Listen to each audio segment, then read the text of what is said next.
Welcome to SideTrak'd. I'm your host, Dennis Kaminsky, here today with my guest, Dominic Sclafani. How y'all doing? I'm doing good, my man. That last name's still a bitch to me. Yeah, it's an old Sicilian name. Very few people can pronounce it correctly. I got to be in the family. That sounds about right. Yeah. You get the dialect dialect when you're around mom and stuff like that. Yeah, I got It's the Skla.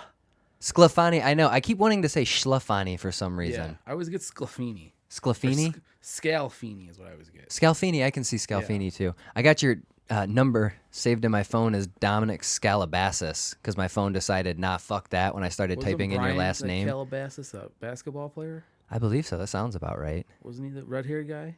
Calabasas. Maybe Recently? You're talking about the Red Mamba? I don't know.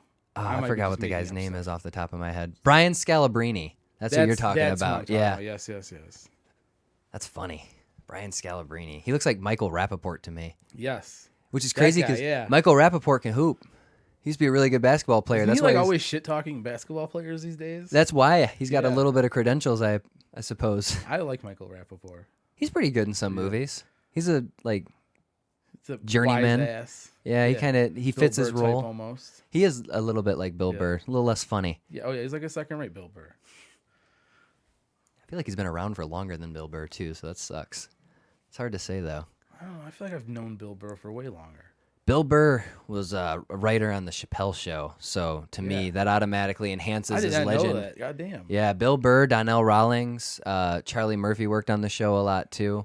R.I.P. Charlie Murphy. Yeah, Charlie. I love Charlie Murphy. That cast is so talented. It is. I did not know that was on Netflix till the other day. I've been rewatching and I'm like, this is just the best stuff ever. In my opinion, it's peak sketch comedy. Like, it's as funny as it humanly gets to me. Yeah. Because it's not like Saturday Night Live where it's like you get 2 good skits an episode and you just have to put them all together in a 5-year period. He consistently pumps out good skits. Man, even his bad sketches, he's just got so much charisma that he carries some lines over to the point where you got to laugh a little bit. I can't even think of some of his because every episode I've watched, all of them were good. And I'm like, and it's the first season, so obviously he's not apart. He's pretty consistent across the board. The one sketch that I've seen, I used to, when I had the PlayStation 3, I would buy episodes off the PlayStation store, and I bought a few episodes of the Chappelle Show and South Park. So I've beaten some of those episodes into the ground. So there's a sketch in the Chappelle Show. What South Park episodes? The China Problem. Is that where Butter shoots somebody in the dick? Yeah, when he starts shooting everybody in the dick. The episode where Tom Cruise locks himself in the closet. The Scientology is one of my favorite episodes. Yep. And then the episode with Towley. I think it's the first episode with Towley. Where they want the Okama Game Sphere? Yeah, and it's mainly because there's that scene when they get out of the car and they get to the plant for the first time, and he starts pressing with the dial pad. And he's like, I think I got it. Like, you got the code? He's like, nope, that's the sound of Funky Town. I love Towley. Yeah, that shit made me laugh. South Park is, to me, the greatest comedy. Like, there's no way you can even argue that, like, show-wise. In terms of writing, it's really hard to disagree because their storytelling is so creative. The way that they wrap up feel-goods with, like, the most ridiculous humor.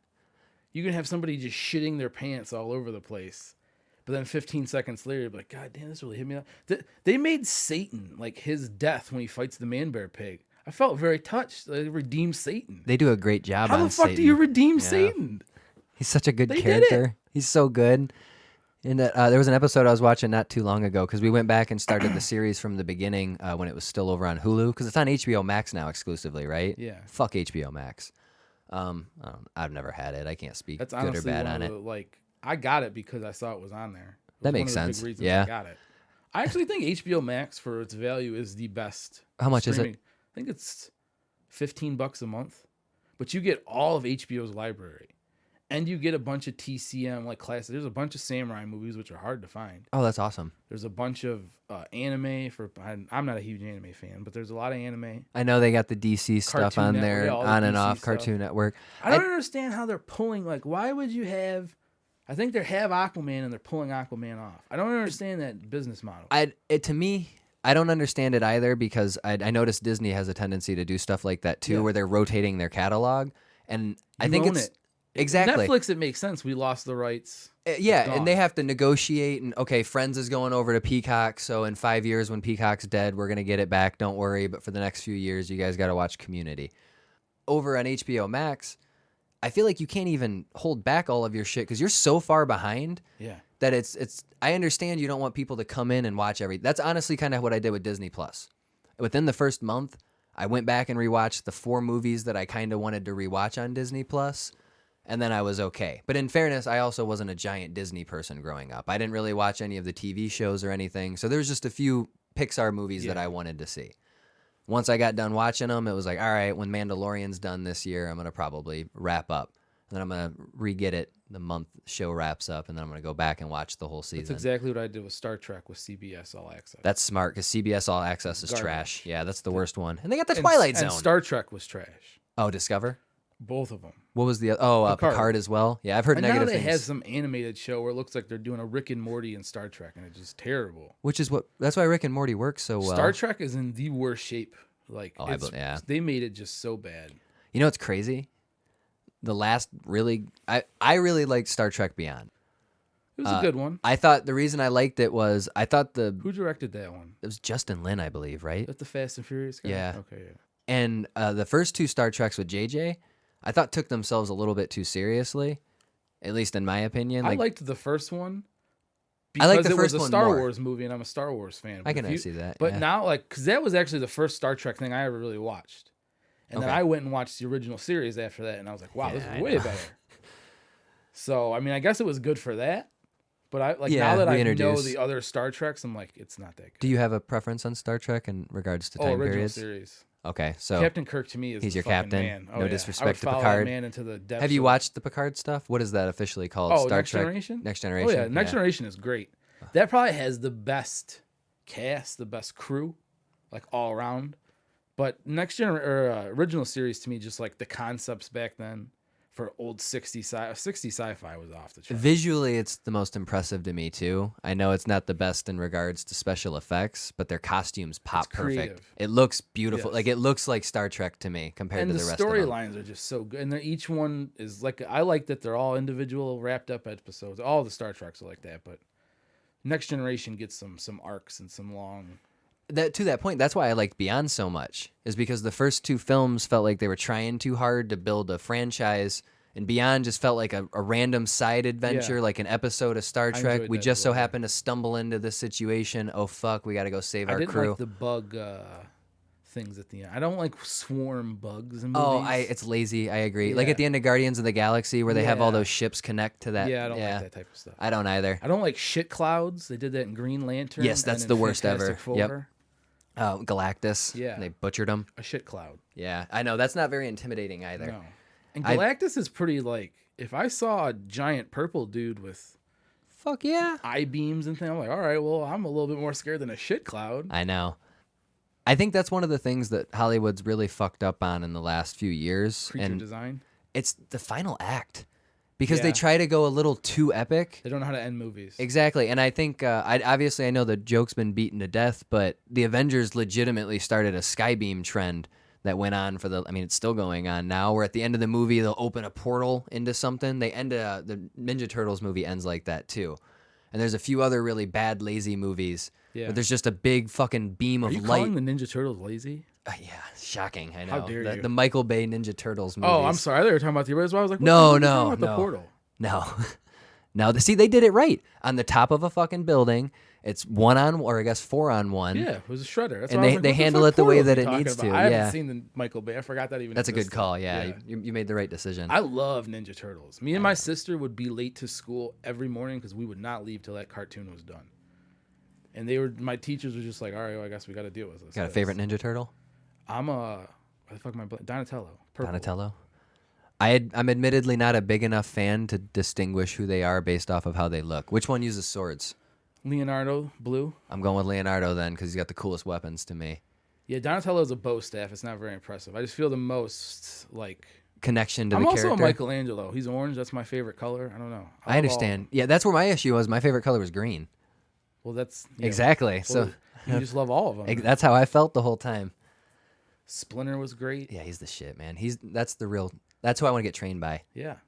He's the real Mr. Miyagi. Where are all the senseis at? We need senseis in America. I need some discipline here. And in film, That's such a good way to progress the story. Yeah. Is to have a wise person teaching somebody something. And it feels like in movies... And not have them on an island crying and wanting everybody to die. I think it's really interesting because I think it reflects society right now where young people and old people, there's a generational war going on. Yes. And you can see it within storytelling because instead of... like when you go back and you watch Yoda, right? Like it's learn from your elders. This guy is all-knowing. He's been around for as long as anything in the universe has. He can teach you the ways. Well, in today's storytelling, it's a little more, they don't know what they're talking about. They need to listen to us kids, and it's really interesting to see it play out. I think that's the biggest fault in youth, almost, is you think you know more than people that have been around and have seen this more than you have. Every generation. And we've all, every single person goes through. I've went through it. Everybody goes through it. I'm still probably in that phase. Me too, for sure. Because I'm still think I know more than my parents sometimes. And that's where I'm at as well. You learn like, oh shit, they were right. I'm very incorrect. Anytime I learn a new detail about my mom's life, I'm like, oh, damn it. Now I see. Like, this makes so much sense. Yeah. Exactly. It's interesting when you get to reflect on shit like that. The things that happen to them as kids and their life affects them just like it does us. I mean, absolutely. I mean, sometimes I feel like you disconnect from other people that like we're all going through crazy things and experiencing the world and trying our best. That's why communication is key, man. And I think that's one of the things that's why it's so scary. I'm sorry to cut you off. That's why it's so scary that they're cutting it away. Like that's why I like this. Terrifying. That's why I like podcasts. Is because the last bastion of American freedom. I know, man. We're fighting for it right now. And it's such a free conversation. And people are engaged by it. It's crazy because when you think about it, you go back and you watch television shows about the exact same subjects that people are doing podcasts on, and you realize that the biggest limitation was you didn't let it have time to like explain. You tried to rush everything into sound bites, and people respond a lot better to long form content. Yeah, you learn more. Well, I mean, complex ideas take time to talk about, and you can't just soundbite everything. Everything has to be, and you have to think about things. You have to really be like, well, what were they talking about? Does that make sense? Because you can never think that you know everything. You will never know everything. Yeah, it's humanly impossible. And that's I think what drives humans insane the most. And everything's not done yet. And we're not done with everything. That's the biggest thing. Is every year there's a trillion new things that people then have to learn. And well, the way that science has just exploded in the last 50 years is insane. Yeah, I know. The last 20 years, even social media. Of the aliens. I was looking back. We were watching, me and my fiance were watching Buffy the Vampire Slayer. And in 1997, I believe, is when the show debuted. About 2 seasons in, so I guess is there about 98, 99. That's when Spike first comes on, season 3, right? Yep, season 2 and Spike. I fucking love Spike. Yeah, he's a great character. But while we're watching, I'm looking and I'm like, damn, dude, this is like 5 years before MySpace. And it feels like it's generations before technology. But in real time, I think MySpace came out in 2003, if I remember correctly. This is 5 years before MySpace, and there's an episode in the first season where Willow's got to hack into the mainframe or something in a computer, and they're all like, you can do that? This is 5 years before MySpace, and you look at where we're at today with technology, and it feels like I'm watching a show from like the 40s or 50s or something, because it seems like it's just such a dated concept. But then you realize... I love 90s hackers. I'm in. Oh, I know. They're awesome. They're just always just Swordfish. slapping those keys. With Hugh Jackman. That was I like that movie. That movie's weird, if I remember correctly. The one where he gets a BJ while he's trying to... That's how they test him. They want to make sure that he can handle any pressure, so they suck I love over-the-top John Travolta. You give me that, I'll watch it. Yeah, if I remember correctly, that movie is only famous because they paid Halle Berry a ton of money to pull her boobs out. Makes sense. I don't even remember that, though. Yeah. Yeah. It's crazy. It was like a story, if I remember correct. Like, hey, she's gonna get naked in this movie, so you guys just come and see it. I've always thought she was a terrible actress. Halle Berry? She's not very good. I can't say. I've never seen Monsters Ball, and I know that's supposed to be her best performance. performance. I might be basing it off the James Bond movie, because that was one of the main things I've seen her in, but that was just... Catwoman. I've seen her in Catwoman, and obviously that wasn't very strong. One. That's why I said that. Never mind. I stand by that statement. To be honest, I don't know if I've ever seen a Halle Berry movie at all. Yeah, I know Monsters Ball is supposed to be good, but I've never seen that one. Like, I've seen Catwoman. Gothica. Ooh. Oh, I've seen Gothica. That's horrible, too. Yeah, that movie was really bad. I used to have that on DVD. I thought that movie... I remember... How do we all end up with such terrible horror movies on DVD? Because I have like a ton of them. Like, how do I own this movie? You know what it is? It looks cheap. Like a good one. Yeah. Because that's what Gothica looks like. The marketing, it looks like the Rings cover.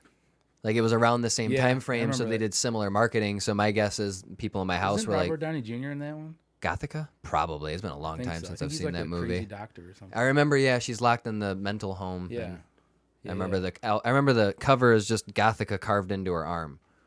Because I think there's something in the film where she carves into her body as well. Early 2000s had some terrible horror movies. Yeah, I know. It's really bad. You know what's a terrible horror movie I love? 13 Ghosts. I have a soft spot for that as well. That was around when I was a kid. The creature designs in that one are so cool, like the ghosts themselves. And it's got Matthew Lillard. It's got Monk. Underrated Matthew Lillard. I love Matthew Lillard. He's the hero in that movie. He sacrifices himself. Getting a little woozy here, man. Oh, yeah, and Scream. Yeah. You went too deep, man. My sister met him at a convention. He's supposed to be like super, super nice. Oh, that sounds about right. I've seen videos of him doing Shaggy for kids. That sounds cool. So he seems like a nice guy. Version of you didn't like the James Gunn ones? Did he do that? James Gunn did both of those movies. Sarah Michelle Gellar and Freddie Prinze Jr. Now I'm kind of remember that. Yeah. It makes sense when you think about it. Yeah, because it's goofy and Guardians was a better spot for him. The first one was okay.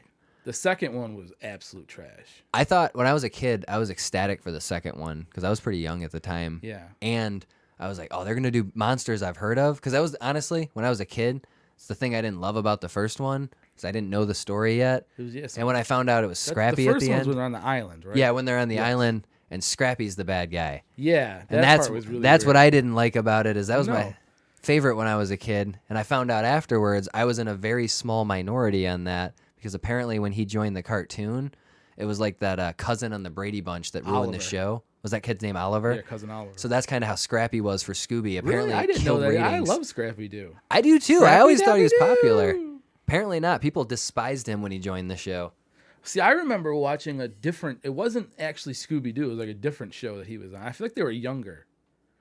Do they have they have a show like that when they're kids. Yeah. Yeah, I used to watch that one too. He was on that, and I feel like he was great on that show. He was good on that. They probably found his place. Because I remember on the old cartoon, he's just kind of his little cousin that comes in and fucks everything up. I've only seen the old ones way a long time ago. I used to watch the shit out of Hanna-Barbera when I was a kid. I know. What was it? Boomerang. Boomerang was this channel. So I wish I had access to it. Man, I used to watch. I bought the first 2 seasons on DVD because my niece loved Scooby-Doo. And I was like, well, I got to get the classics. How many episodes would that be?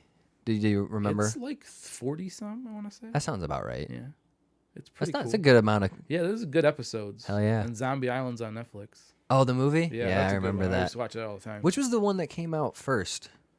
What was the Scooby-Doo movie that went to theater? Was it Zombie Island? I don't know, because there was one with like a vampire school. Oh, there's also one with aliens that I used to have on VHS.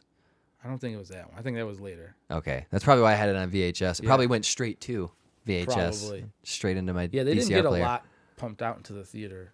It used to be a lot harder to do that. That's how Pokemon was, too. I remember going and seeing the first one. The first one. I also saw Pokemon 2000 in theaters with the birds. Yeah, I believe I saw that one. I fell asleep in that movie. I remember that. That was a weird experience, waking up. I used to like the first so many of those, and then they started falling off. I know recently I'm a huge Pokemon Pikachu fan. just talked. Yeah, I wasn't around for that. I don't know about all that. I don't even talking about the Ryan Reynolds thing? Well, that as well. But that I mean, on the cartoon, he talks. Yeah. No, I'm not. So I'm out. Or I'm sorry, the anime before anybody throws a fucking egg at my house. Anime, you have to say, I think. It's animation. Because they'll really get pissed off. Yeah. I'm not a big anime person. Yeah, I'm not a big anime person, but I do have like an appreciation for the shows that I have watched. I've watched Dragon Ball Z and I enjoyed it. I watched the Indigo League, which is the first Pokemon, if I remember correct. And then I watched, I don't know if Avatar's not technically a Japanese animation, but I mean, it checks all the boxes still anime, to me. I feel like. Yeah. It hits it. But and it's I'm a fantastic actually show. watching, my roommate is obsessed with anime. But I'm watching Cowboy Bebop. I've heard that's a great show as well. You would probably like that one because it's like, it actually feels like a movie. It feels so cinematic and like it just feels cool. It's also supposed to have a great soundtrack, if I remember correctly. It's pretty jazzy. You feel like jazz, you'll be into it. But just the way that because I think that space travel especially is perfect for animation because you can do anything. You can go to any universe. Special effect, and so it's just really cool to see some of the concepts they come up with. And some of them, it's kind of ridiculous, but it's like it's a space casino. It just floats around. It's cool. Yeah, nothing wrong with that. Especially for me when I was growing up, I watched a lot of cartoons. So as I got older, it felt more engaging. Like it felt like I graduated from cartoons into live action, if that makes sense. Yeah. Like I was when I was a kid, I was pretty restricted on some of the live action stuff that I would watch because I was a kid, so it was just more easier to dive into the cartoon stuff. But once I started getting into like films and stuff, because I used to hate movies with people in them, and then I think once I finally That's a weird thing to like. You hated movies with people in them. Yeah, like I would you watch just hated live action. You just only watched cartoons. or it had to be real. Like I would watch The Lord of the Rings when I was a kid. I would watch Star Wars. It had to be really far out there so for like me. real, like so you want like a fantasy world. Exactly. That's how I feel nowadays. I don't want any movies with real world people. Well, then I learned I love movies with real world people, and then it made it harder to jump back in for a while. But in the last, I don't know, probably 6 months or so, I feel like I've been getting really big back into like the more mystical stuff. Yeah. Because it was hard. Like for a few years, I think the Star Wars movies just came out at the wrong time for me. The most recent trilogy. They came out at the wrong time for. I know they did. They're horrible movies. Yeah. But even when Force Awakens, like I remember leading into it, being like, okay, man, I've been spending the last few years of my life talking about cartoons too much. So there's a part of me that's kind of already against this whole process right now. Like I'm ready for something. You really got into Pixar and all that, right? Like, yeah, exactly. Yeah. And at that time too, I was starting to learn about other films like that. In 2014, the year before Force Awakens, I went to the movies to see more movies than I'd ever seen in my entire life. Is that when you were at Cinemark? No, I actually started at Cinemark a year after, and that killed movies for me for a few years altogether. Which is sad. Don't ever work where you love. Yeah, especially no. if you like eating there. Don't ever work there. Oh yeah, because then you learn the recipe. Well, it's just you'll also be there every day, and you'll learn to hate it. It'll just be true. etched into your brain as I hate this place. Admittedly, that's how I am with the theater now. Like when I go, there's just a part of me that gets stressed that feels like I have to maintain it still. But it's especially depressing when you go in there and okay, so I had an experience probably like 6 months after I stopped working at the movie theater, and I was going to see, funny enough, it was Big with Tom Hanks. Yeah. And they were just doing a classic series thing, and I wish that that's what's gonna save movies. Like I love that they do those. You can never top those experiences, and those movies are always better. And especially the movies that you never got to see the first. Exactly. Like, yes, I finally got to see Nightmare on Elm Street on the big screen and the experience. Everybody's got to pay attention. You don't have to worry about your sister on the phone. Like Jurassic Park was a huge one for me because they did it in 3D. I want to say not too long ago, and that one I never saw as a kid. I was 3, I think, when that came out. Yeah, 93, 94. Yeah, I was 3. So like I never got to see that when I was a kid. So to finally see Jurassic Park, that was a huge deal for me. I got to see Halloween in theaters. That's one I'd like and to see. And to me, it was the most incredible experience ever because it enhanced the shit out of the movie. And in my opinion, that's already the best horror movie ever made. It's up there. Yeah, the Thing is pretty. Both John Carpenter. I know. It's hard to argue between those two. I think I like it the most because there's always a Halloween element to horror movies that enhance them a little bit. Well, I feel like Halloween is just such the staple. Like exactly. Everybody's seen Halloween. Absolutely. Everybody knows that Michael Myers what I'm afraid is of. The ultimate boogeyman. Exactly. That's why like it was cool for the new Halloween. It felt like, all right, Michael Myers is back. Like people were talking about him. He was making an impact on the culture again. And that was exciting because you really didn't see that. Rob Zombie kind of did it in the first one. People were excited for that one. Second one was. I know.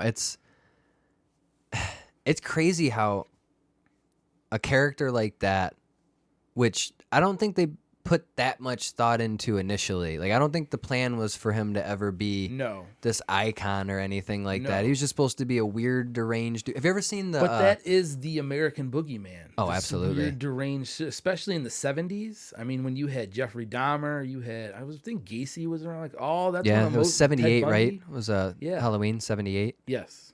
Yeah, year after Star Wars. Yep. So... Well, have you ever seen a short film that he did before that? It's got a similar concept. I feel like my friend's obsessed with horror, and I feel like he showed it to me. It's worth watching just for the fact that when you see some of the concepts in the movie, there's a lot of similar. It's about a stalker. It's just like a weird. I don't know. I remember what it's about. Is it called Babysitter?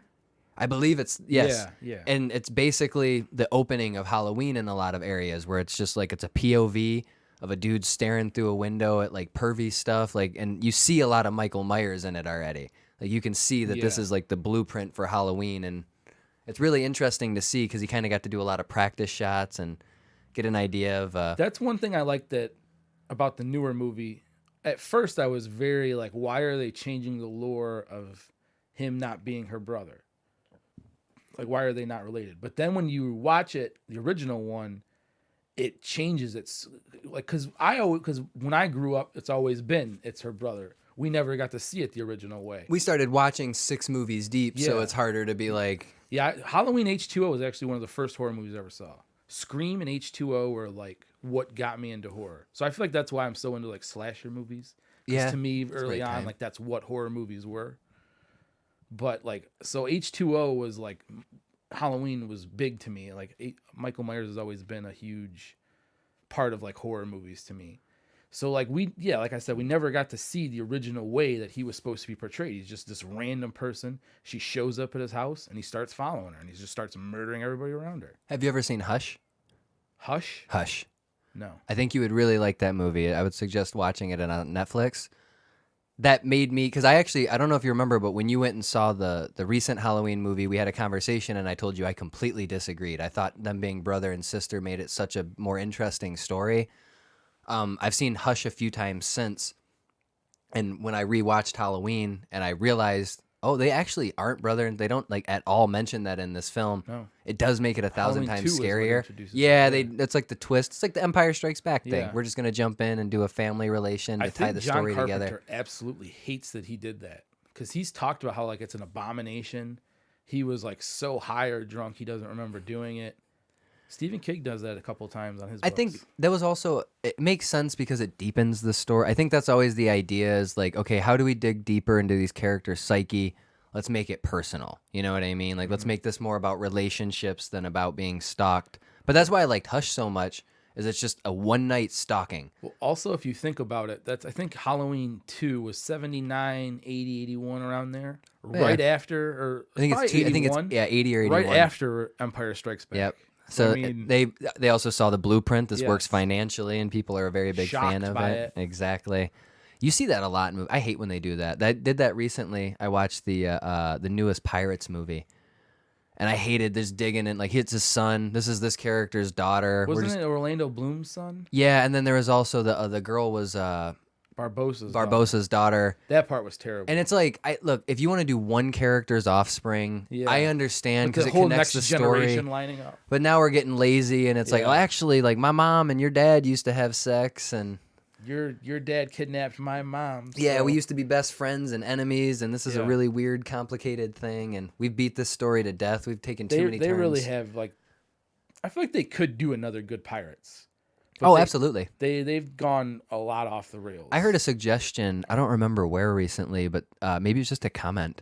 Somebody suggested maybe moving from the Pirates of the Caribbean to like a different portion of the world and just recasting completely. See, I feel like you should just do Johnny Depp, but have new cast around him. I think that's where it's going to be hard. I feel like you could do solid adventures in the Caribbean. I mean, because he can go. I mean, they go to China in the third one. You can go anywhere with. Oh yeah, you can go around the world. No, I think it needs a rebrand. I think as no disrespect to Johnny Depp, he's toxic. As much as you see him, as soon as you see his face as Jack Sparrow, you're like, he's doing it again. And that's just how I feel no matter what. It is. It has been 5 movies now. And it'd be different if there was a break. If there was a break, like if you would have taken 15 years off somewhere. Well, they're doing a Pirates of the Caribbean all-female cast, so you're going to get super woke pirates. Oh, hell yeah. I'm cool with that. Yeah. Where's that coming at? Margot Robbie's doing it. Oh, Disney. I heard about that. Yeah, that's got there's another actor in that as well, too.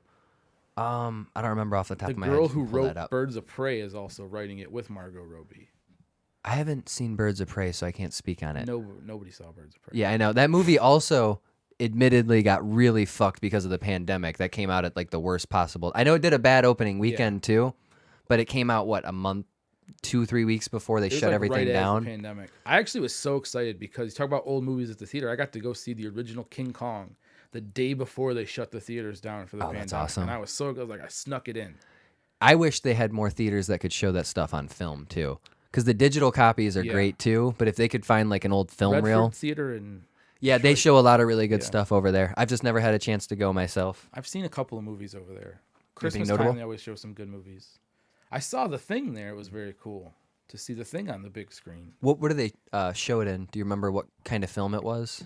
Like, do you remember the... I think it was like 35 millimeter 32, yeah, I think it's 30. I don't know. 32 maybe? Maybe. 32, 72, and then IMAX. I don't know. Not 100%. Some type of film. It's confusing. That shit's beautiful. It's a beautiful process. I used to work with a guy at the movie theater who explained that stuff to me. And it, like, I grew up immediate love for it because when, like, the amount of care and passion you have to put into taking care of those things. Each shot. Oh, yeah. And that's also why it's incredibly inefficient. And it makes sense completely that the business model would switch over to digital because you get a bad film reel.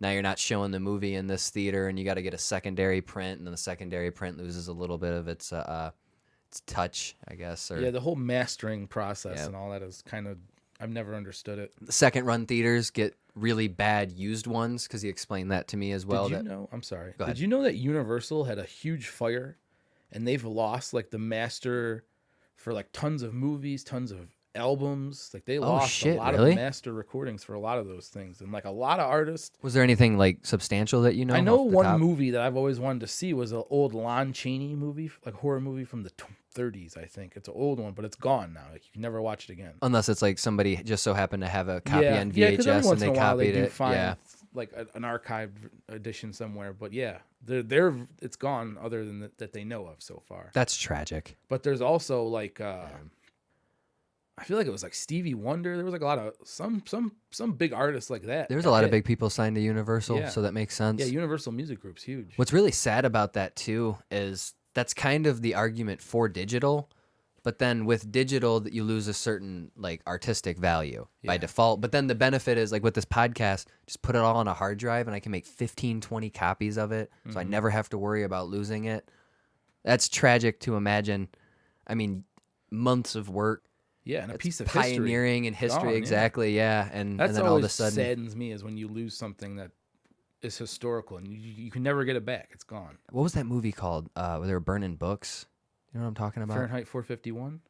Oh wait, those are it was a book. I think it was a Steven Spielberg movie. They're burning books. Oh, it was Indiana Jones and the Last Crusade, right? Oh, well, they do that as well. Yeah. Well, is that what I was talking about? No, the one I'm talking about. It might not have been. I think it was like a drama. It was like a dramatic movie. But to that point, exactly, yeah, burning history like that, like it's tragic, but I don't know, I guess you don't think about it with art, you know what I mean? Like, I guess you would never think of that being a consequence. Yeah, I mean, you think about how much art we have left over from the antiquity world and all that. You don't have very much. I mean, that stuff's precious. Yeah. You have to take care of it. Because I love medieval art. I love medieval songs. I feel like it would suck if we lost all of those. I know, and it's cool that we live in a world where it's easier to preserve all of that. But as soon as the mainframe gets shut down, then I guess we're fucked. Well, that's what scares me is so much of our history within the last 10 years or so has never been written down in a book. So if we lose the internet, if we lose access to all that, which is not hard to imagine, it's gone. We don't have it written down, and that's the basis of historical record. Yeah, it is fat. I wish reading is something I am trying to get back into a little bit more. You have to read. Yeah, it's incredibly important. I got a few books right over here. I just bought a book in a month or two, which is the first book I bought in like 3 or 4 years. Also, last time I bought a bunch of books, somebody stole one of mine, and that was depressing as well. Do you like fantasy books at all? A little bit. Right now, I'm kind of reading more like nonfiction. Yeah. Like nonfiction. That gets dry, like I know it does, but I need to educate myself about more things right now. I'm starting to realize like that's where the knowledge. I don't know if you see. lies. I got a book right there called Thinking Fast and Slow, and it's a book on like introverts and extroverts and like the way they communicate and stuff like that. The power balance. Exactly. It's also like I don't know. It's an interesting book. I haven't gone into it enough to really like give you an overview on it, and it's a tough read for me. I'm not gonna lie. I was gonna say that there's a series by Michael Moorcock called Elric, where he's like an eternal champion. Okay. So there's like these constant war between law and chaos, and it's like law basically wants everything to stay the same. Nothing can ever change. This is order. You can't change anything. Chaos is always just trying to bring everything back into total entropy, pretty much. But either side, too much of it will stagnate the universe and it'll die. Absolute balance. This eternal champion who is the keeper of balance, pretty much between the two, and he is like aspects of different characters and different planes of reality. So Elric is just one of those. And he has so many different types and they all connect. It's one of the best fantasy series I've ever read. It'll literally blow your mind because you're like... How many books is it? The Elric one is only 6 books and they're very small. Okay. They're very small, but it's so good. And like, it'll never get made, I feel like, because it's kind of hard to film. Is it too high concept for movies? I think so. Yeah. And there's just a lot of like weird, trippy things. That makes sense. that wouldn't translate well to movies, I feel like. That's where a lot of people felt about what was that film recently that the guy who did The Fifth Element did?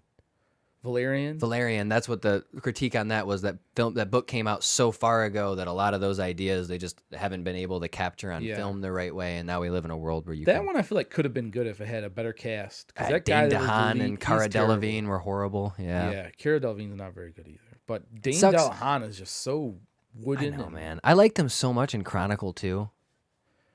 I feel like his personality was perfect for that. Exactly. Movie. So I thought he was gonna, and he did a movie with Daniel Radcliffe. I don't know if you've ever seen it, but they're in a relationship with each other and they're trying to hide it from people. I've not seen. And he gave a good performance in that one too. And those are the first two things I saw him in.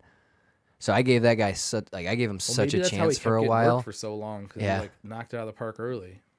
Happens to a lot of people. Yeah. You give one or two really good big performances, and then all of a sudden they're like, well, he was great in that.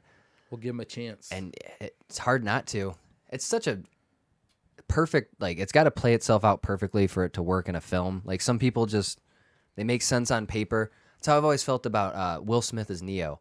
When you hear about the fact that they're supposed to cast him, there's a part of me that wants to see what it would look like, but seeing what The Matrix was, I can't imagine Will Smith not disrupting how natural the film was. And also, Keanu Reeves is really...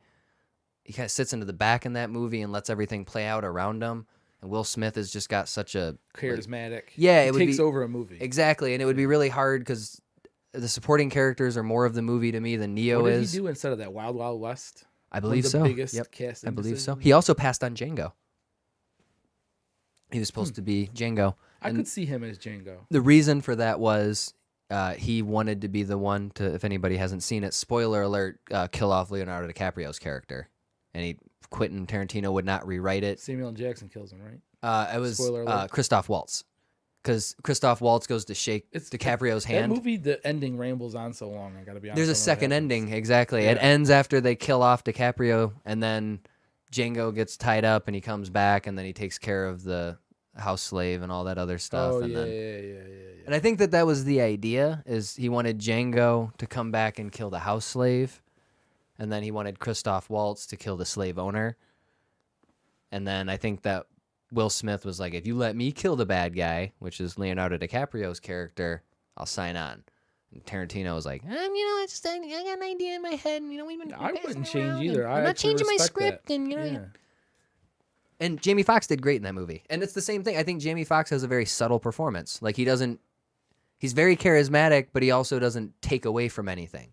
You know what I mean? Yeah. And Will Smith, I guess I've never seen him relax. He's always got so much charisma. He's always got a lot of energy. Even in Pursuit of Happiness, right? Like, he acts the shit out of the scenes that land. Like, it's very rarely a subtle thing. Like, it's always, the camera's got to be on his face. Like, he's got to be doing something that's, like, the highlight. Whereas Jamie Foxx did a really good job of being in the frame with 4 other actors and nailing his role while also not being, like, excessively the focal point. Because that's the interesting thing about Django. He almost at times feels like a supporting character, especially in the first 2 acts of the movie. Yeah.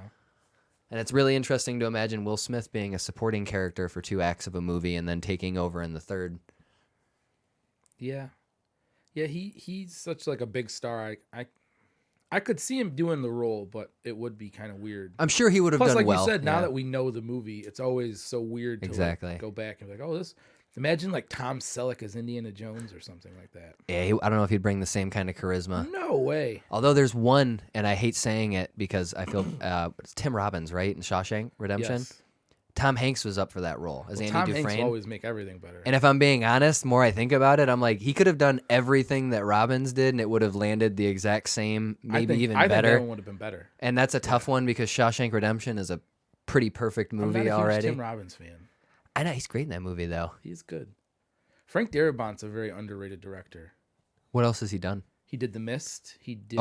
He created The Walking Dead. Oh, really? He's done other like Stephen King stuff. A lot of that. He's done some horror movies. Damn, that makes sense, I guess, because it's interesting because I guess with Shawshank, you don't generally associate that with Stephen King because it's a little bit out of the King of Horror thing. Yeah. What's his nickname? Master of the Masters Macabre. Yeah. Yeah.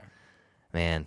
Crazy ass gimmicks because R.L. Stine is What's his? I can't. You're gonna shit on R.L. Stein again, Dennis? I'm gonna take my shots at R.L. Stein every chance that I get. This man created our childhood. He wrote Goosebumps. Why are you shitting all over R.L. Stein just because he's got a weird thing on his head? It's because he's got a weird thing on his head. God damn it! I discriminate against birthmarks. I haven't accepted. Birthmark. That's like a mole or something. Oh, well, I discriminate against moles too. Moles are pretty bad. Yeah, that's Austin Powers. Yo, yeah. Mole, mole, mole. Guacamole. That's the third. That's when it really starts to get off the road. Oh, yeah, it's the same movie. Like, you could tell they've already beat some of the jokes home, and it was done. I watched the second one recently. Like, when he's drinking the shit, I'm like, why did I like this so much? There was a scene in the first one when he's with a lot of vagina. That's her name, right? The Italian bird. And when they're farting in the tub. And I was like, this is a good example of fart humor working. Like, it's quirky and you know what I mean? And then, when you get to the second and third movie, they got a few poop jokes that are poop jokes. But it's like drinking poop. They're poop jokes. Yeah, they're real poop jokes. We draw the line there, my friend. We don't drink poop. Because poop jokes never land for me. It's got to be very well done to land. South Park does it. Like, we bring it back to South. They can do it well. That's about the only person that can do a good poop joke. It helps that it's one a cartoon. One of my favorite episodes is where Randy takes the biggest shit in the world, and it's a record. And you get Bono. Yeah. And Bono, any way you look at it, Bono is the record. And it's hilarious no matter what to me, because even if that episode would have sucked, and that's why I like South Park so much, it's so easy to quote. Yeah. Hello. Every time he answers the phone. I'll be at work sometimes and just sing random South Park, like Dog the Bounty Hunter. I am the that song's hilarious. The big bad dude. I like to do the one where, I don't remember what it was for, but Cartman was giving a speech, and he starts breaking into the heat of the moment. Is that the AIDS one? I think it's the AIDS episode, and when he's talking about it, I don't remember how the song goes off the top of my head right now. But I never meant to be so happy. And then they do the stomp, clap, clap, and everybody in the room does it together, and it like gets the whole group into it.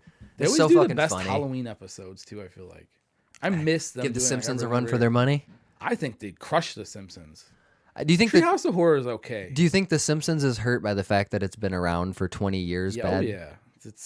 Where do you think people would view the Simpsons as if it would have ended after about 10, 15 seasons? Because I know most best Simpsons shows of all time. Most Simpsons purists view the first 10 as like pure. You think about it, that's the show that launched the animation like sitcom. I don't know if it's a sitcom, but like adult it's basically animation, kind of. It's not. I don't know if that one's really adult, but for the time it was more adult than any other show was. Because I feel like that's one of the. It's still gonna hold that legacy always. I feel like because it really did launch that. Because then after that you got Family Guy, South Park. South Park I was watching since I was like 8 years old. South Park's the king in my opinion. Yeah. South Park's the Chappelle show of adult animation. I think, like I said, I think South Park is the greatest show comedy of all time. And I remember the very first episode I watched. I was 8 years old. It was like I was supposed to be in bed. It was the one where Cartman's riding a bull, and they throw a snowball at its bulls, and he gets bucked off, and he thinks he's a Vietnamese prostitute. And at 8 years old, that was just the funniest thing I've ever seen. It blew my mind. There's one I remember from when I was a kid when he went to go see the Wild Wild West. Oh, yeah. And I remember him in the bedroom going, Wild Wild West. Get out of here, man. Clyde J. Frog with him. Yep. Oh, no, Polly Pocket. And it's such a silly juvenile show that exactly when you're young, it's just funny the way that they talk. And then as you start getting older, you're like, oh, my God, these stories are fucking ripping society apart. Yeah, where would we be without South Park to like... Their social commentary, yeah. Because I feel like that keeps me sometimes where I'm like, oh, I'm totally looking at that the wrong way. Like, that's kind of... Why am I doing that? They were the first... There's a couple of times they've hit me like that. Publicly to go at the Star Wars franchise. They were the first that I saw in media to take a shot at The Force Awakens. Nobody else had the balls to say that they didn't love it. And those guys were like, it was just the same fucking movie. And it was. And then everybody now is like, I was totally caught up in The Force Awakens. Like all hype for me too. Yeah. And I loved it. And I don't hate The Force Awakens. Now, that's honestly the one sequel movie I don't hate. But the other two, when I first saw The Last Jedi, I was like, I'm not sure if I like that movie. I don't even know what just happened, really. I was in shock, like shell-shocked. And then I went and saw it again, and I thought I liked it. And like I was almost trying to convince myself, like, I like this. I have to like this. But then as I just like settled in, it just did not make any sense to me. I had one, and for me, I've been in that boat for a few movies. The two that I can most notably name, and it was the most stubborn I've ever been about a movie in my life. And in fairness, it was at a weird time for me personally. The Green Lantern movie came out like 2 weeks after my dad passed away. And I was fucking ecstatic for that movie before it came out. Just because I like comic books and I had a Green Lantern shirt and it was fucking cool that it wasn't Batman or Superman on the screen. I'm sure you liked Ryan Reynolds. I was a very big Ryan Reynolds fan too. I thought he was great in Waiting. I thought he was it was another movie he was in that I thought he was really fun. Oh, Just Friends. I always loved Just Friends with him and Amy Smart. And I got to the theater and I refused to say it was bad just because, I mean, I was going through shit. So this was like the first thing I got to do after everything. And I went home and posted, and this is the most, like, all of the horrible things I've said in my life, this is the only thing I would never want to come out in the public, which is why I'm publicly talking about it. I came home and posted Green Lantern was the best movie of the year because I refused. Like, you couldn't tell me otherwise. What year was that? 2011. It wasn't. Yeah. It wasn't. It wasn't even the best movie I saw that day. Let's be honest. And I don't even know if I watched it. I was gonna say you caught a double header. Yeah, I just went home and caught the ass end. I miss end double headers at the theater. Hell yeah, that'd be great. But that's how I felt with Man of Steel too. Not that I hated it, but while I was watching it, I was like, oh, I feel like I like this more before I saw it than I do while I'm watching it right now. Yeah. And I didn't get that way with Force Awakens, and I had a lot lower expectations for Jedi because the second time I watched Force Awakens, I was like, this has a lot less magic now that I've seen it once. And I think the third time I watched it, I only got like 15 minutes in, and I was like, all right, I already know what happens. Like, I've seen this movie before. Well, because The Force Awakens is all set up, and that's why you get lost into the wave of it when it first came out. You're like, oh, these mysteries. What's next? Yeah. In 3 years, we're going to find out. Yeah, it's 2 years. And then 2 years later, they should have taken that extra year, they it sounds like. throw a lightsaber over a cliff and toss everything that you hoped with it, and it's just terrible. And The Rise of Skywalker, to me, just felt the least special of any Star Wars movie. At least The Last Jedi, I don't know, had some flair or something to it. But The Rise of Skywalker just felt like we're packaging this, we're throwing it out there, just get this trilogy done.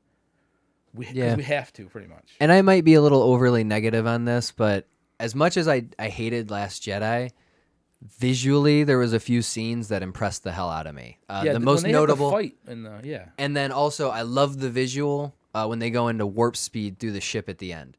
Yes. And the sound drops out, like, and even though the build to it was horrible and stupid, it was just such a cool moment. There's the whole visual of Luke getting bombarded. The double suns at the end. Well, that's cool, but also getting bombarded by the AT-ATs, and even though he's not there, I like that he wasn't there. I just don't like that the Force died. I understand. Yeah, that to me is stupid. No, I agree. There was a few moments in it where I felt like, okay, this is like they added a little bit.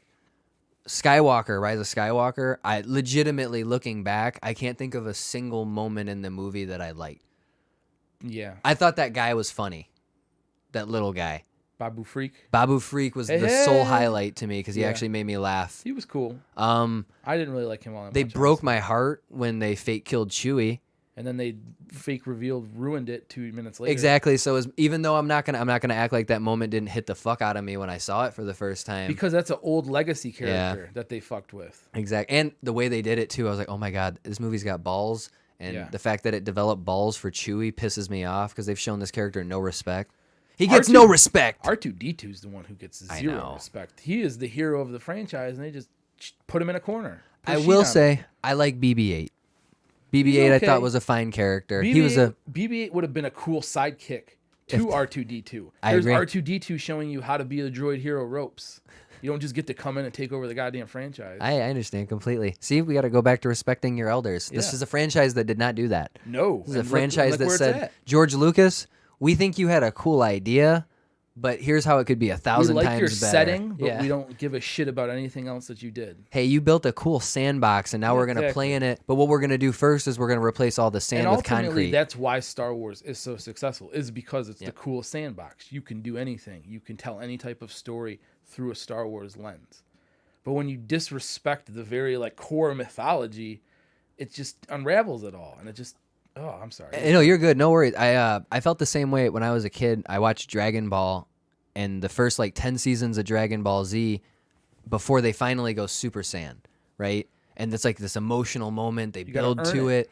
And what sucks about the show after that is they keep getting it's just now that we hit this step, we've accelerated the process tenfold. So now there's no build. Now it's, everybody's 4 seasons later, there's a Super Saiyan 2. And in the meantime, 15 other characters have hit it. And now they're at the point where they're 7 Super Saiyans deep.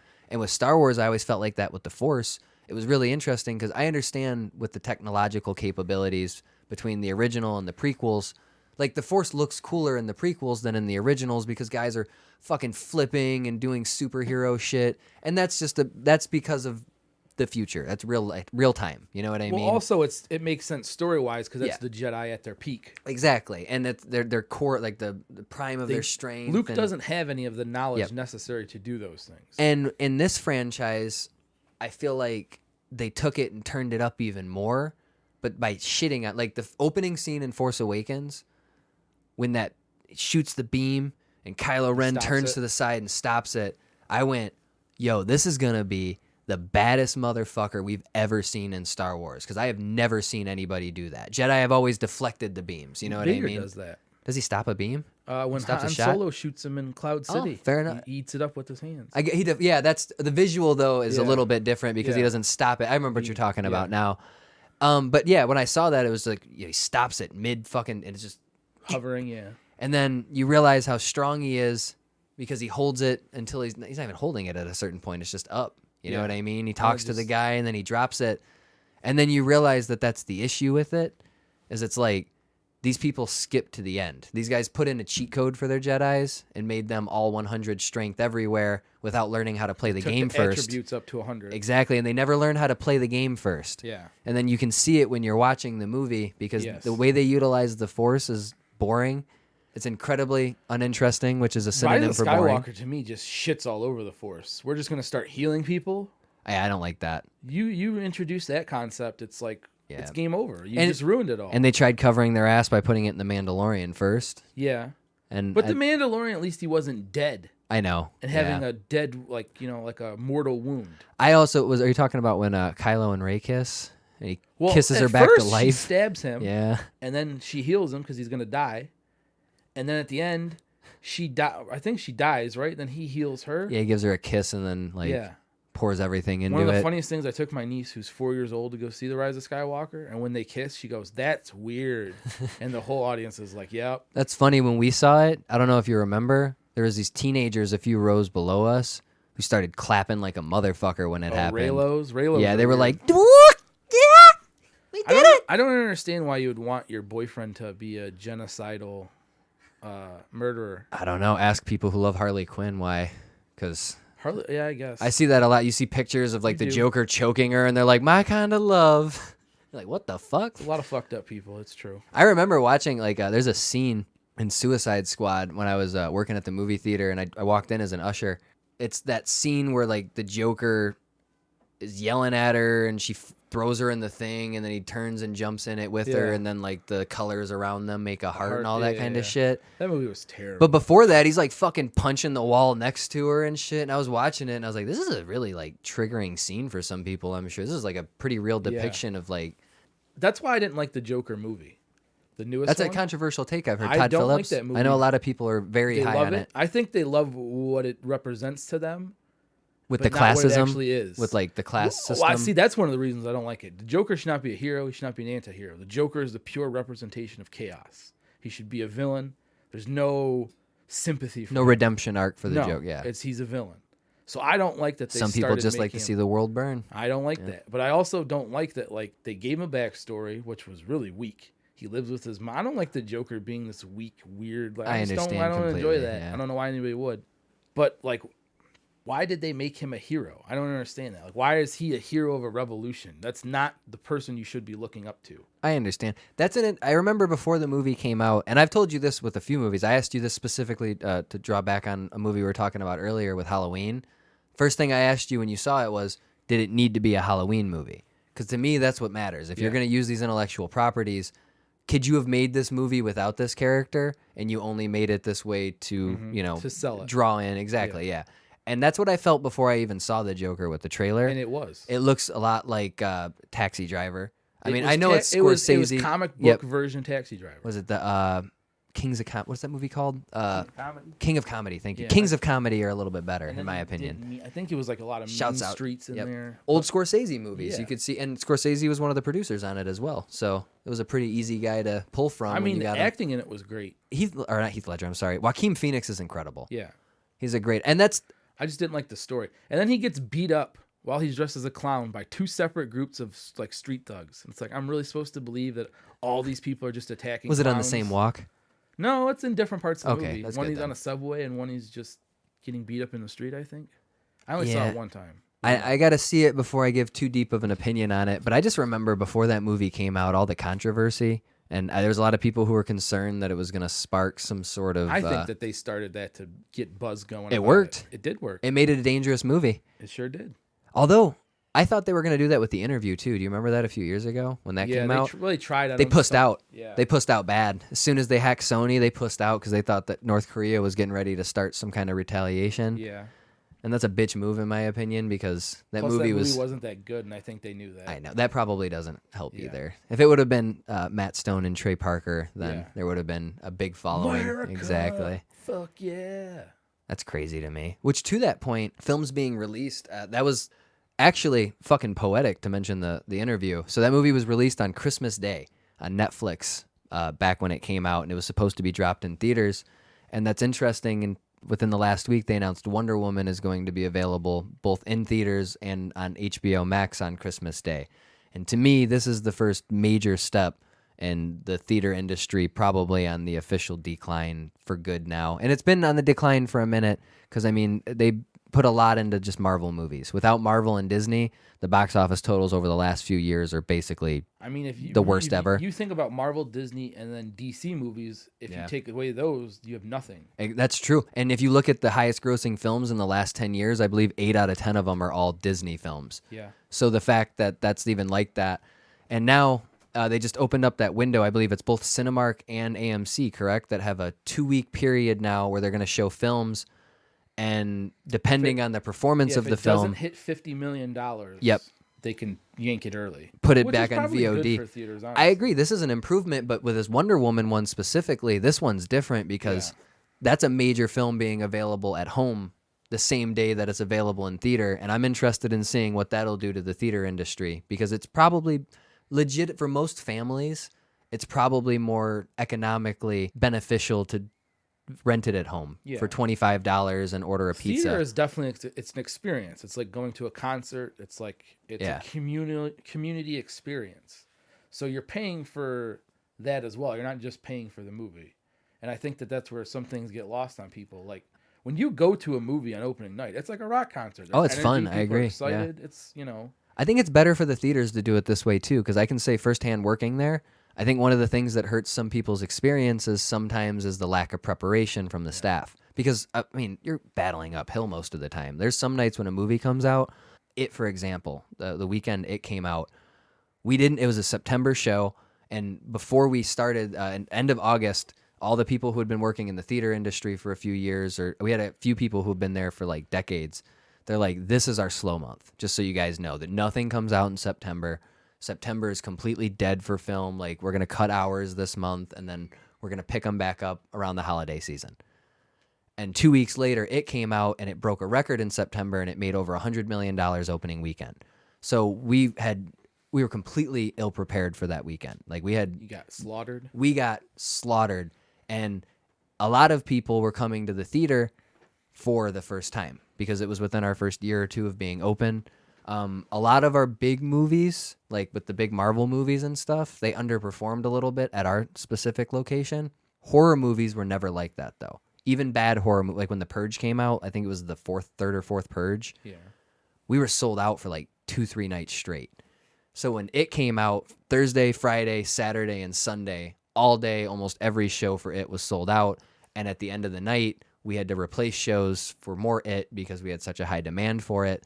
And I feel like from my personal experience, there were shows that I was cleaning a theater by myself 2 minutes before the trailers were getting ready to start because we had such a small staff that night. And I mean, if you're somebody who's going to the movies, like you said, looking for a rock type experience, and there's a dude in there, wiping down your seat, and it's like, hey, the movie's starting, and you've had us standing in the hallway for 4 minutes, 5 minutes waiting to come in because we're not ready.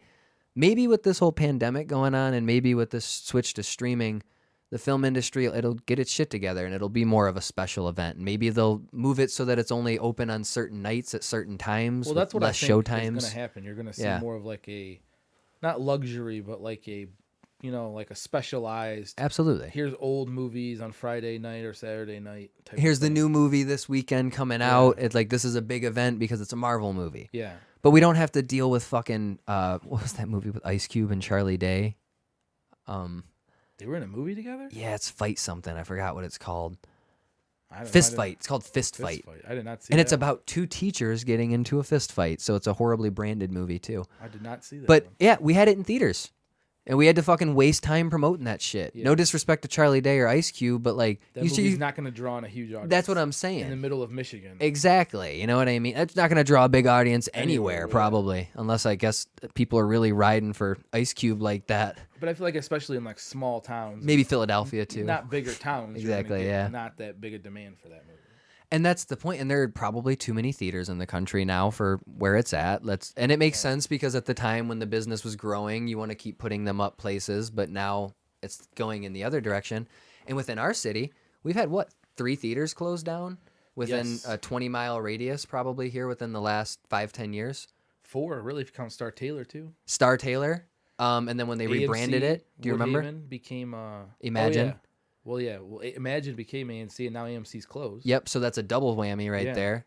The Spotlight, which is what the AMC or the Star Taylor became, closed down as well.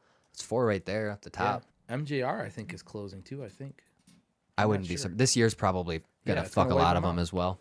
The theater that I used to work at right now, if they wouldn't have made that deal with Universal the way that they just did, then there's a really strong chance that within the next year they were going to be in the same spot. How much do you think that the studios want the theaters gone?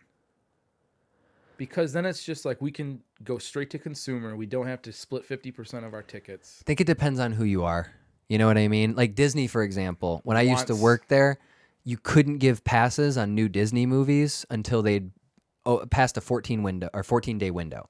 So if for example, you're sitting in a movie watching the new Cars, and then the guy behind you just keeps farting, and you're like, "This is disgusting. Hey, me and my kids are here. Like, this is gross. We don't want to deal with this guy."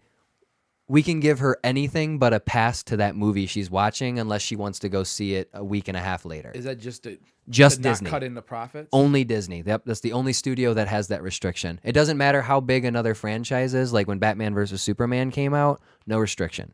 Yeah. Wonder Woman comes out, does huge numbers opening weekend, no restrictions. Disney does a lot of shady stuff. And it's not even big Disney movies only. I understand, I guess, Star Wars, because you know or when Avengers Endgame comes out, that's going to be the highest grossing film of all time. You don't want to take any shortcuts. You want to boost your shit just to have the record, just to brag about it. Yeah.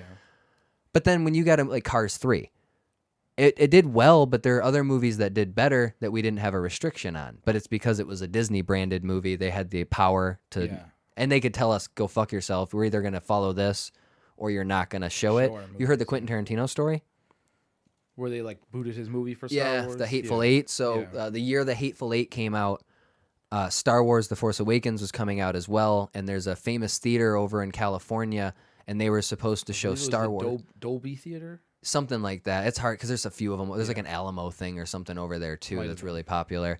But it's whatever one he loves. Like it's his favorite, Tarantino's. So Force Awakens came out on the 18th or the 15th, right? A week before Christmas. The 18th. And Hateful Eight was coming out on Christmas, a week later. And he had negotiated a 2-week residency showing the film, but Star Wars decided it wanted to expand its residency. But they weren't going to show both films at once. So Star Wars basically said, hey guys, if you don't show us past Christmas, because Christmas is a huge weekend for films, and a film like Star Wars is going to probably make almost just as much money on Christmas as it does the week before Christmas, because families can come out and all that good shit. So they told the theater, if you do not show our film, then we're not going to let you have our film for the week before. So from the 18th to the 25th, we're not showing Star Wars unless you're willing to show Star Wars from the 18th past into the year. And they got the money to do it. What are you going to do? Not show Star Wars? Yeah. The biggest cultural phenomenon in film that you could... especially the return of Force Awakens, too. Yeah. And that broke a record. That was the highest grossing opening weekend in the history of film. And they would have had to pass up. It's still the highest domestic, I think, box office. It is, yes, in the U.S. Yeah. I guess that makes sense for anybody who doesn't know what domestic means. Yeah, in the United States, because China really blows up a lot of... Yeah, those hurt Star Wars, though. China hurt Star Wars on all 3 films. They don't like Star Wars. That's good for them. Yeah. They knew better this time around. Well, But they saved World they of should've liked Warcraft. the original trilogy. Still. That is true. They saved Warcraft, though. They saved Pacific Rim, which actually I like that movie, so I'm happy. But then they made a terrible sequel. So Transformers as well. Yeah. China market saved Transformers. The Chinese market is really kind of terrifying because they're starting to alter movies to fit into their Their censorship, yeah. Yeah, they're what they want in movies and They have, what they yeah. think should be in movies, pretty much. They have different standards over there, so a lot of times they'll revise films so that things that aren't culturally acceptable over there are removed from the film. They can't have ghosts or skeletons. Or Yep. anything like No homosexuality. Yeah. Which is one of the controversies when Star Wars came out, was they edited out a kiss, which they 3-second promoted the kiss. shit out of over here in the United States. I believe there's a few other things as well. Like I think you have to be careful about how critical you are of certain government structures regionally. I was reading a thing that a lot of movies are putting in pro-China lines, and it's like stuff you don't even realize. Like Ryan Johnson and Looper got paid by a Chinese, I don't know if it was the government or a Chinese company. Probably just a brand, yeah. And there's a line in there where he talks about retiring to China or something like that. Or it's like something pro-China. So they'll just slip in little lines like that. I believe they have something like that in Transformers as well, where they're talking about the way that the Chinese government is dealing with what just happened, where they say that they're doing it well. Like, the Chinese got this handled, don't worry. It was like something along those. It's always pro-Chinese. Exactly. And it's because it's a huge market right now for film. Like I said, with the Warcraft film, it tanked over here in the United States, but it did so well over in China that they were developing a sequel up until recently because of the whole pandemic thing. They've had to redo a lot of ideas, but it tanked over here, man. Like it made like $15 million opening weekend, and I might be undershooting it a little bit. A lot of but Americans hated it because it just, I guess, is not like the lore of the game at all. to me, that's a tough one to pull up. Like a video game like that doesn't really seem like it would be built for a film franchise. Maybe a TV series would be a better way to explore it. Exactly. And you could spend time in some of the settings and establish the culture. We're really entering a golden age of television, and because you take time now with streaming and all that, you can do full explorations of these worlds and the characters. And Netflix is pouring so much money into content right now that it's not stopping anytime soon. I feel like that bubble might burst at some point, though. With Netflix, they're the standard. So for them, it's going to take a lot. I think we're going to have to see somebody overcome them, because a lot of people, YouTube and Netflix is TV. Yeah. You know what I mean? Like they don't have cable. Is like what I watch more than anything. I do YouTube more than anything as well. You can't beat it, man. The algorithm gives you exactly what you want. And I have the subscriptions of channels. I just just go flip them on, and they're Sacred Time podcasts. Throw it on. Absolutely. And you got to get that SideTrak'd in there as well too soon while we're on it. That's right. I guess I can't. We'll cut that. I don't want to promote my show while I'm shooting my show. That's a bit of a dick move. I think that should stay in. I think do it. I'm going to leave it in so that I sound humble. Whatever makes you sleep at night, I guess, is all that matters. That's what I got to do. Oh. I'm going to start shooting you some questions. Hit me. All right. So, favorite film of all time? Star Wars. Which one? It's tough. It's Empire or New Hope. Those two are pretty equal to me, honestly. They go back and forth on any given day. Okay. That's fair enough. That's a tough one for me, too, between those two. Although I'm a little bit of a Return of the Jedi guy. I got a soft spot for Ewoks. Return. That's my third. But I think New Hope's a better film. That's why I think I always go that way, because it's the best standalone by itself film. Absolutely. You can just watch New Hope and be like, oh, that's a cool story. I'm done. That's true. You can't do that with Empire, because you have to watch a New Hope. What's going on? Exactly. All-time favorite actor or actress? That's a tough one. I don't know. I would probably, top of my head, Harrison Ford came to my mind just because he's in so many movies I like. He's in Star Wars. He's in Indiana Jones. Is there anybody in particular that in today's world, if you see their name attached to the film, you'd be willing to give it a chance regardless? Yeah. I don't know why I'm blanking on them all right now. That's how I feel about Sam Rockwell right now. Yeah, I like Sam Rockwell. I usually watch anything that he's in just to see what he does. I watched The Queen's Gambit because the girl from The Witch was in it. Oh, Anya Taylor-Joy. Yep. I didn't get very far in it, but that's the name that, like, I'd probably watch anything she's in because I like her. What was the film? Was that her in that movie Ridley Scott did? Or was it Ridley Scott's son with Kate Mara? Which one? I don't know which one. She was like an experiment. Oh, and they were locked Morgan? in a building. Morgan, was that her? Yes. Yes. Yeah. Was that a good movie? No. Okay. Sounds about right. Yeah. That one was not very good. I remember that coming out while I was working at the theater. That was a pre-Witch. Was that Ridley Scott or his son? I think it was his son, 'cause I don't think Ridley Scott did that. Yeah, I remember it was a family connection there. But she's doing a movie called Nosferatu with the guy that did The Witch about like vampires, and I love vampires. Oh, it's so gonna be I'm awesome. all in on that one. I trust him a lot right now. He's been even with The Lighthouse. It's a weird movie. It's beautiful visually. It's still enjoyable. Exactly. It's just the story is kind of way all over the place. Yeah, I know. It's a weird follow-up because when you go from horror to, I don't even know what genre that would be. I'd still say it's horror. It's got some horror elements very to it. uneasy Yeah, feeling. I understand. But visually he's a great director because that's what I feel about The Witch too, is it looks so much better than a lot of horror movies. That's what horror's been doing in the last few I like years. that he includes a lot of like symbolism and things like that. It's not everything is super cut and dry. I feel like he went too far with The Lighthouse into the symbolism. But if you could find some type of good balance, I think that would be like he'd start killing it. Because The Witch was like that. It was very symbolic. And, Oh, that's a beautiful movie. yeah, and that one is still one of my top 5 horror movies. All right, to that, to the point of directors, in the 21st century, who do you think we're going to view as the pinnacle of filmmaking? So since 2000? So since the year 2000, what director do you think we're going to look at as our guy, our Scorsese, or Coppola? Peter Jackson's up there. I always say his name wrong, but Denis Villeneuve. Yep, Denis Villeneuve. Is just consistently knocking out good movies. Yeah, he's great. Nolan, I think, had a shot, but I honestly think Nolan's lost it. I think Nolan has bought his own hype, and he's gone over the hill at this point. Tenet didn't help. Tenet didn't help.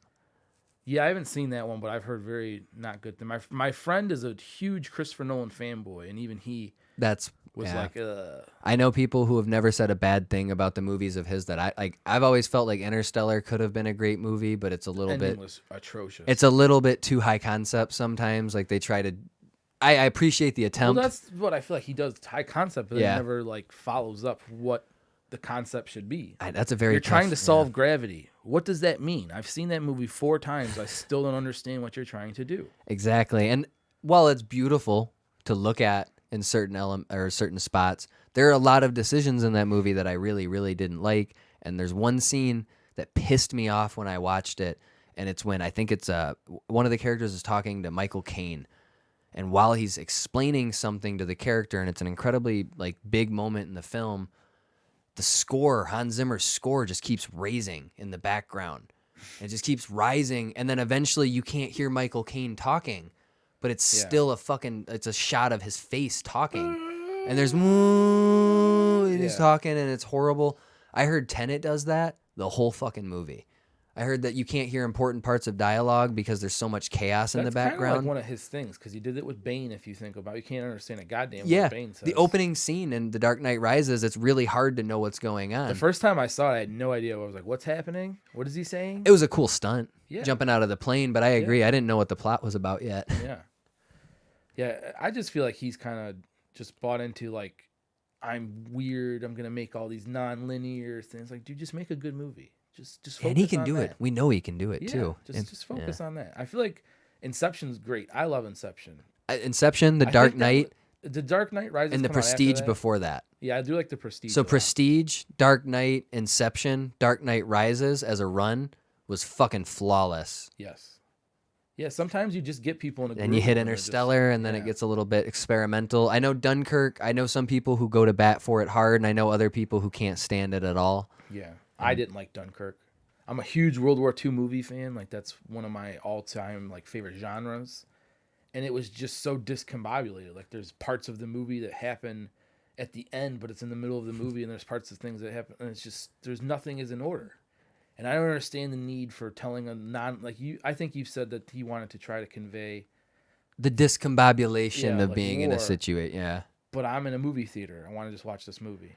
I agree. And I think that he's such a film purist that it's the wrong generation for him right now. Yeah. And that's the sad thing, is it seems like he maybe would have fit in a little bit better 40 years ago, and he maybe would have been viewed in a higher light with some of those experiments. Because Christopher Nolan, I know some people who in the film community view him like the second coming of Christ. Yeah. But I also know Steven Spielberg is somebody that my grandparents know. Martin Scorsese is somebody that my grandparents know. They don't know who the fuck Christopher Nolan is. Yeah. You know what I mean? Mm-hmm. So while he has established himself as the king in Hollywood, it doesn't mean what it used to anymore. I've always thought that to me that's the pinnacle, is when you can reach everybody. Exactly. Is when you can get kids, adults, elderly, teenagers. When you can get everybody with your art or your story, that's when you've hit the pinnacle. So that's like Steven Spielberg. Yeah. His movies can hit anybody. Best example in the history of Hollywood, because he's the guy who did E.T. and he's the guy who did Schindler's List. Mm-hmm. And that's a wide spectrum of filmmaking. And Jurassic Park. Jurassic Park and Schindler's List in the same If year. you want to know, my second favorite movie is Jurassic Park. All time? Yeah. I think that's a good choice. I love Jurassic Park too. Like I said, I was young when that one came out, and it's always stuck with me. That's another one too that is such a good movie. I always I fall for it every time I watch it, and I'm like, I'll watch the next two too. And I don't like either of those movies at all. I like The Lost World. I know a lot of people do as well. There are parts of it in there that I think are so fucking goofy. It's definitely not as good as the first one. Exactly. The first one, the message of it is so beautiful. And it's so relevant today, especially to the thought of unchecked science, of just allowing these people to do whatever they want without any oversight. I mean, that to me is like a chilling tale. You can't do these things. But when you spare no expense. Yeah. You packaged it, you slapped a logo on it, and now you're selling it. You're selling it. Now there are dinosaurs. Yep. And the last one that I'll end with here, and this is a little bit less of a film question, but I wanted you to give your take on it. When we did an episode of Sacred Time not too long ago, we put Michael Myers, Jason Voorhees, and Freddy Krueger in a triple threat match. And you sent me a text message saying that it's a pretty simple choice. Yeah. So I'm going to let you play that scenario out real quick, and then we'll call it a day. Michael Myers is my favorite, but Jason Voorhees is an undead zombie. Like, especially if you're going post-6 Jason, when he gets electrocuted out of the grave. I mean, he's just a killing machine. So he's just going to pick up Michael Myers, going to snap, because he got no powers. He's just a creepy dude who jerks off. So he's just gonna that is true. He does a lot of jerking off. So he's just going to, I mean, like, I don't know. Where does Freddy fit into it? But he already beat Freddy. He did. So I mean, I don't even have to defend that. So I just feel like Michael Myers has no powers. How are you going to beat Jason? I understand. Like, I like Michael better. He's creepier. But Jason in a fight, no way. That's fair enough. I appreciate you coming on here with me today. It has been a pleasure. I look forward to having you back on. Talk about some random shit. I will always be on whenever available. So. Hey, man, I appreciate that.